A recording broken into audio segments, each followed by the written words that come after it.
जो यात्रियों पारसनाथ हिल पर चढ़ते हैं वो हिल के तलहटी पर इस मधुबन में रहते हैं और यहाँ से चढ़ाई का शुरुआत करते हैं। यहाँ पर ठहरने के लिए बहुत धर्मशाला और होटल्स भी है। रात भर यात्रियों और डोली वाले भाइयों के गुंजन गूंज रहे थे रास्ते में। जो यात्री पहाड़ पर पैदल नहीं चढ़ सकते हैं वो डोली से जाते हैं। डोली का रेट यात्री का वजन के हिसाब से होता है। 6 बजे तक लगभग सभी यात्री निकल चुके थे पहाड़ पर भगवान के दर्शन के लिए। सारी रात यात्रियों पहाड़ पर चढ़ते हैं परिक्रमा करने के लिए। मैं सुबह 7:45 तक तैयार हो गया चलने के लिए। Parasnath is the only place where I can find peace. Madhuban का बहुत सारे जैन मंदिरों में ये एक बहुत सुंदर मंदिर है।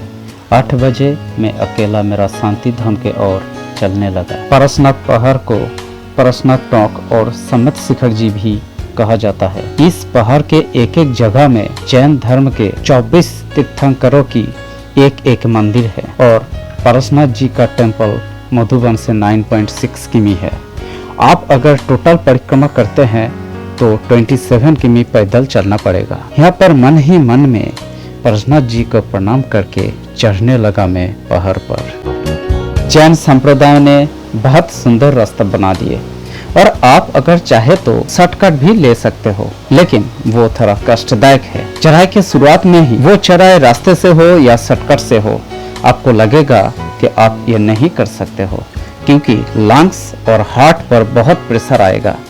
लेकिन स्लोली रेस्ट लेते हुए आप चलोगे तो धीरे धीरे वो कष्ट चला जाएगा और दिन के अंत में जब आप नीचे आओगे तो समझोगे कि कितना बड़ा खजाना मिल गया आपको। These ascendings, steep ascending, really hard for me as my one knee is not in good shape. तो फिर आप क्यों आएंगे इधर? अगर आप डेली हेक्टिक लाइफ से ब्रेक चाहते हैं, अगर आप एकांत में अपने आप में खोना चाहते हैं, अगर आप पहाड़ और जंगल और झरने का सुंदरता में गुम होना चाहते हैं, अगर सिटी का प्रदूषित वातावरण को छोड़कर प्योर एयर चाहते हैं, अगर आप आध्यात्मिकता का स्पर्श चाहते हैं, अगर आप जैन नाम का एक धाम का प्रकाशित रूप देखना चाहते हैं तो आप इधर आ जाना। आप अगर आध्यात्मिकता से दूर हो, अगर धाम पर आपका विश्वास नहीं है, तब भी आप इधर आओ। प्रकृति रानी इधर सज धज कर आपके लिए ही तो बैठी है। मगर एक बात, इस जगह का जो प्योर नेचुरल और स्पिरिचुअल थीम है उसे हानि मत पहुंचाना। यह जगह मस्ती करने का नहीं है। आप इधर खो जाओ, कोई डर नहीं, केवल इस जगह को डिसरेस्पेक्ट मत करना। और चलते चलते रास्ते के पास में मिल जाएगा ये भाई लोग जो ना जाने कब से इस वन और पहाड़ में पले बड़े हुए हैं। आपका समर्थ मुताबिक आप इन लोगों को हेल्प भी कर सकते हो।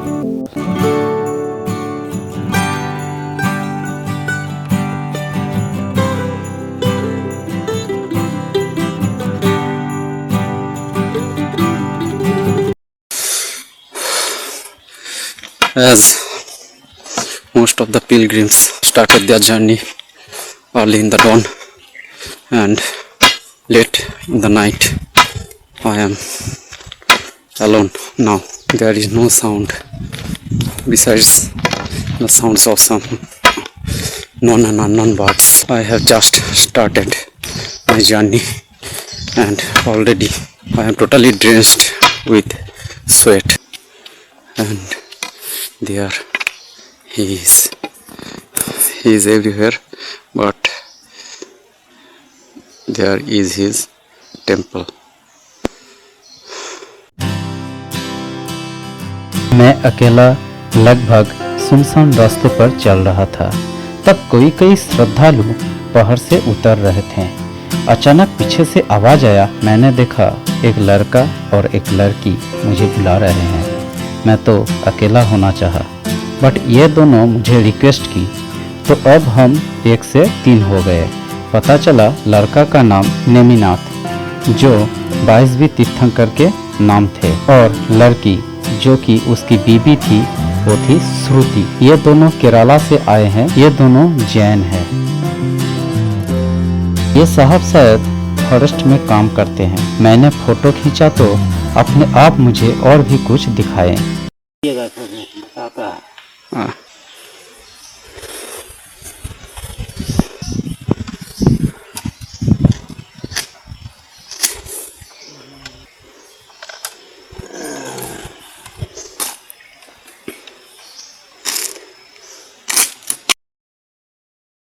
सुबह 9:33 में हम लोग इधर पहुंचे। अगर आप पूरी परिक्रमा करते हैं तो पहले पाओगे गौतम स्वामी टोंक और सभी मंदिर को दर्शन करते हुए एकदम लास्ट में जाओगे पारसनाथ टंक पर। हम तीनों ने बढ़े गौतम स्वामी टंक के तरफ, जो यहाँ से 3 किमी की दूरी पर है। 10:30 AM बज चुका था। हम इधर जाकर थोड़ा रेस्ट ली। नेमी ने काढ़ा पिलाया मुझे तो थकान दूर हो गया और वेदर था कूल और अब बादल आने लगे पहाड़ के नीचे से। मुझे लगता है 29 अक्टूबर ये मेरा बेस्ट कैप्चर था। बहुत कम समय मिला इस फोटो को उठाने के लिए। देखकर लगता है ये वो भारतवर्ष है जिसका धड़कन अब सुन सकता हूँ मैं। ना जाने कितने हजार सालों से इन यात्रियों ने ऐसे ही चल रहे हैं उनकी तलाश में। दूर से उनका मंदिर दिखा जहां हम परिक्रमा के अंत में जाएंगे। वो ऐसी मरे हुए पेड़ पर भी जान लाते हैं। सम्मत शिखर जी के बारे में मैं बाद में एक डिटेल्ड वीडियो बनाऊंगा जिसमें डिटेल में बताने का कोशिश करूंगा। हिंदू, मुस्लिम, बौद्ध, क्रिश्चियन धर्म की तरह जैन भी एक बहुत प्राचीन धर्म है, ये तो आप लोग सभी जानते हैं। इस धर्म का मेन थीम है अहिंसा। पारसनाथ पहाड़ और पवापुरी इनका बहुत पवित्र धर्म स्थल है। कहीं कहीं बताया गया है कि इस पहाड़ का अलग अलग स्थलों पर इनका 24 तीर्थंकर या जैन धर्म का महान व्यक्तियों में 20 को मोक्ष मिले। अक्षय कुमार दत्त का लिखा हुआ ऑथेंटिक बुक भारतवर्षीय उपासक संप्रदाय में ये लिखा है कि 23rd तीर्थंकर पारसनाथ जी 100 साल आयु में सम्मत शिखर पर्वत में चिरौंजी वृक्ष तले मुक्ति लाभ किए थे। उनका जन्म हुआ था बनारस में और वो एक राजकुमार थे। और पवापुरी है जैन धर्म का 24th तीर्थंकर महावीर जी का निर्वाण स्थल। I have about arrived at the first temple, Gautam Tank. The clouds are coming up from the downhill. Here it is cool. The downhill is being covered. Great view. Great view. And here is the Parasnath Tank.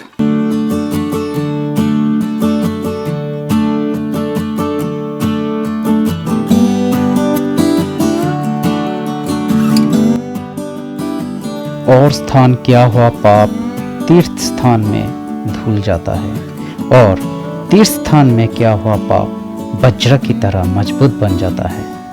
और यह है हमारे पापों के नमूना। ये नज़ारा देखो और मन को शांत कर लो। स्वर्ग क्या इससे भी सुंदर है? कैसे लग रहा है आप लोगों को? मैंने कहा ना, केवल प्राकृतिक सौंदर्य देखने के लिए भी आप आ सकते हो इधर। अब हम चंद्रप्रभु टंक की ओर चलेंगे। चंद्रप्रभु टंक जाना भी एक चैलेंज है क्योंकि चढ़ाई बहुत ज़्यादा है। मैं नेमी और श्रुति का फोटो ले रहा था। उनके पास कैमरा और अच्छी मोबाइल नहीं था और मेरे पास भी जो था वो मेरा खुद का नहीं था, उधार का था। मैंने बाद में उन लोगों को फ़ोन पर सब पिक दे दी थी। हस्बैंड वाइफ एक साथ पहाड़ पर तीर्थ के लिए चढ़ रहे हैं। कितना सुंदर दृश्य है ये। अब चलेंगे बहुत सुंदर जल मंदिर के ओर। सभी छोटी बड़ी मंदिर में हम लोग गए थे। अगर पारसनाथ को झारखंड का ही नहीं पूरा भारतवर्ष का शान कहूँ तो कैसा होगा। और झारखंड तो सुंदरता का एक बड़ा सा खजाना है ही। और ये देखो, इसे कहते हैं रब ने बना दी जोड़ी।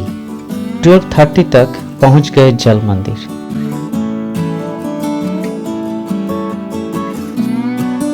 नींबू पानी पी, भूख नहीं लगता इधर। मुझे तो नहीं लगता, अगर पास खाना है तो खा लेता हूँ। इस पहाड़ पर खाने पीने का मिलेगा आपको, ऐसा थोड़ा ज्यादा लगेगा लेकिन वो तो स्वाभाविक ही है।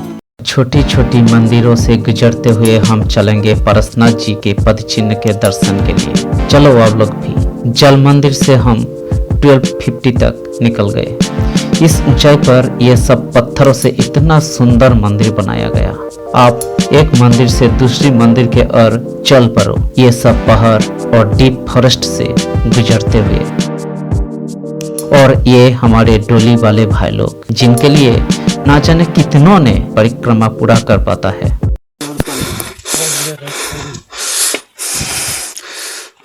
कहा जाता है कि जो प्राणी इस स्थलों पर रह पाता है उसका नसीब अच्छी होती है। आप इधर आने से पहले मधुबन में स्टिक खरीद लेना, बहुत काम आता है ये।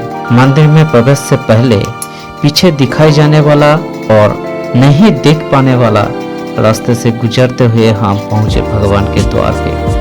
श्रुति is waiting for her life partner.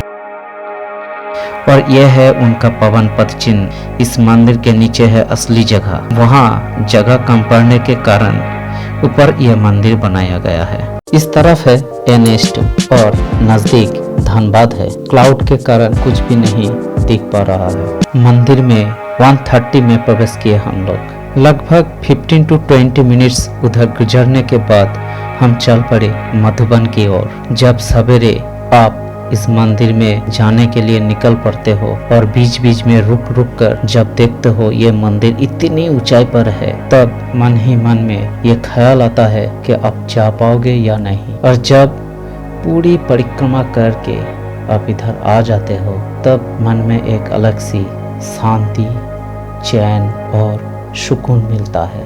और भी बहुत कुछ मिलता है जो बयां नहीं कर सकता हूँ मैं। अब अलग रास्ते से नीचे चलेंगे हम। वो उधर है मधुबन। ये सब पहाड़ को फिर से लांग कर हम चल पड़े। इस जगह को छोड़ के जाने का वक्त बहुत दर्द होता है, लेकिन जाना तो पड़ेगा। ये भ्रमण कहानी पूर्ण नहीं हो पाएगा अगर यहाँ पे रहने वालों को जिंदगी कैसी है ये नहीं बताता हूँ मैं।